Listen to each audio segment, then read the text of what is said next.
I think it's insulting when members of the working class, which the Democratic Party has lost entirely in our lifetimes. Good morning or good night, wherever and whenever you are listening to this podcast or watching this YouTube video. Brian Williams, he retired from his position, his anchor position in legacy media, and he did it kind of unceremoniously. He had this long monologue on live television about how the world is not the same place it was when he started doing journalism and how everything's changed, and almost like he was ashamed or embarrassed, or it was sort of like this scorched earth end of the world type thing where he's getting out of it before it gets really bad, or it's already too bad and he can't handle it, however he put it.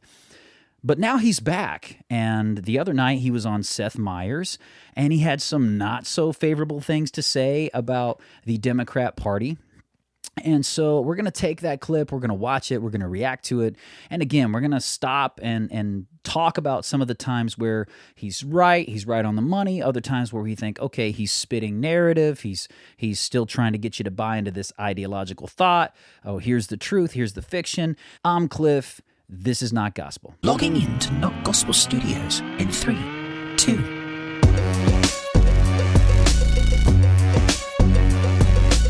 The Dems, the Democratic Party, lost a lot of white working class voters. Certainly, their lead with non-white working class voters was eaten into by the Donald Trump and the Republicans. It did feel like the Democratic Party under Joe Biden did a lot of things for working class voters. Certainly inflation was a giant issue. Messaging as well. Do you feel like they just failed to message what they had done for and had planned for the economy? So what Brian Williams is doing right here, first off, he says he's about to go scorched earth, essentially, on the Democrat Party. It is tough love time for the Democratic Party. I think it needs to be stripped down and rebuilt. I think that means a change in leadership. I want to know who thought it was a good idea that Joe Biden stand for another 4 years at 80 years of age and 37% popularity. What he said right there, though, is very disingenuous. Him saying, I want to know whose idea it was and who thought it was a good idea for an 80-year-old Joe Biden with a 37% approval rate to continue and to be in the election campaign again. Dude, that's a load of crap.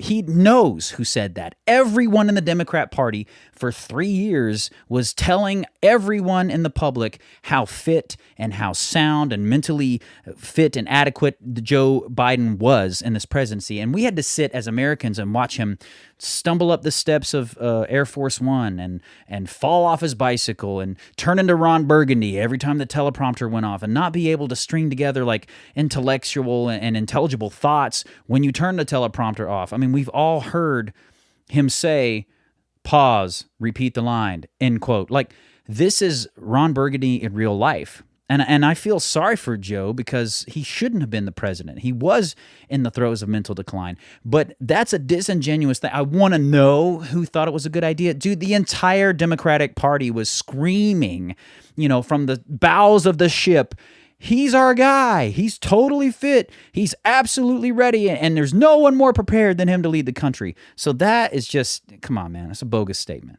Everybody, the whole party said that was the case. So then that saddled the party with a British-like short campaign season for them. I think it's insulting when members of the working class, which the Democratic Party has lost entirely in our lifetimes, to insist the economy's doing great. A 12-pack of Bounty is $40. Rich folks don't feel that. Poor folks already switched to Sparkle during the during the lockdown. That's true. That's true. And I think telling them that the NASDAQ is gangbusters is further insulting. It's insulting. I think the biggest unforced error of the Biden administration by far was the border. To tell people it's not a problem is insulting. For That's the true. Working class to see incoming migrants getting welcome bags, debit cards, and motel rooms is probably insulting as well. That's not probably. Like, he can take the probably off that. When we don't have enough money for disaster relief, and when, like he said, groceries and gas is costing an arm and a leg, and people are trying to figure out how to make the ends meet, and they're American citizens, and we're watching illegal immigrants being put up in hotels and getting debit cards and gift bags and treating them like they're the first-class citizens. Like, that is a slap in the face, not just to the working class America, but to Americans in general. And it's a slap in the face to every legal immigrant who took the time and the money to get here the right way. Like, I have heard it said, my favorite argument in comparison that I heard about why these immigrants actually voted for Trump. You had a lot of Latinos for Trump and blacks for Trump. And the reason they gave is because they said, hey, if you were at Disney World and you were waiting on the ride and you'd been waiting in line for like 2 hours, and I hate lines. So when we go to a theme park and we're waiting in those lines and I'm waiting with my kids, it's just for my family, because I tell you right now, I would not be there. I would be gone in a heartbeat. I can't stand waiting in lines for 2 or 3 hours for a 30-second thing. But what they said is, if you had waited in line for 2 hours for this ride at Disney, and you get right to the ticket, you're about to get in your seat in the freaking coaster, and then these schmucks just come right up and cut right up in front of you and be like, hey, we're going to get on the ride right now, and we never waited a second, you'd be pretty upset about it. And that's precisely what the real legal immigrants felt when all of these illegals just flooded through our porous open border in the Biden administration. They felt like it was a slap in their face. Like, hey, we waited and we did this the right way. And now you're giving these other folks who didn't go through a port of entry, who didn't do it the right way, you're giving them the 5-star treatment. Like, what is that about? Do you care about real immigrants, or don't you? They handed out camo hats that said Harris Walls, and the Democrats they were kind of charmed by that. Their party has gone quinoa, and the rest of America's eating at Cracker Barrel. I take your point. Obviously you have Donald Trump, doing a half a shift at a McDonald's and wearing a trash reflector vest and pretending, basically play acting as a garbage man. As one does. Yes, as one does. Let's not forget why Donald Trump play acted as a garbage man. Seth Meyers here is saying and trying to say, well, Trump did the same thing. He was trying to appeal to his voters by saying, I'll work a shift at McDonald's and I'll take out the garbage. No. He was trolling the Democrat Party. The reason he showed up in a garbage truck is because Joe Biden called 74 million Trump supporters garbage. That's what he did. He said, the only garbage that I see in this area, in this part of the country, are Trump supporters. That's what he said.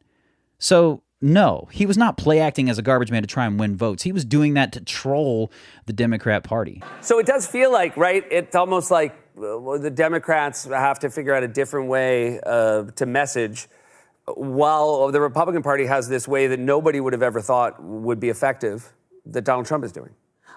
Yeah, they need to reach out to America again and be less about worrying so much about minority groups in society and in your party that you win the argument, but you don't win the election. Are they tired of winning the argument, but not the election? Brian, you seem like a good dude. You seem like you got you're with it with your thoughts. You can articulate your thoughts pretty well. But let's face it, man. The proof that Democrats lost the argument is the lost election.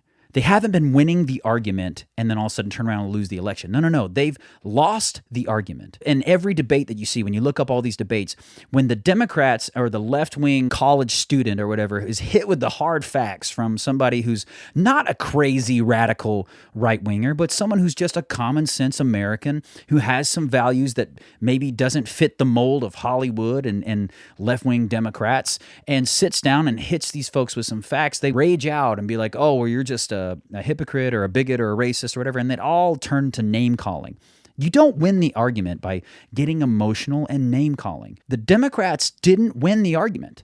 The fact is they lost the argument, and they lost it hard, and the proof is this lost election.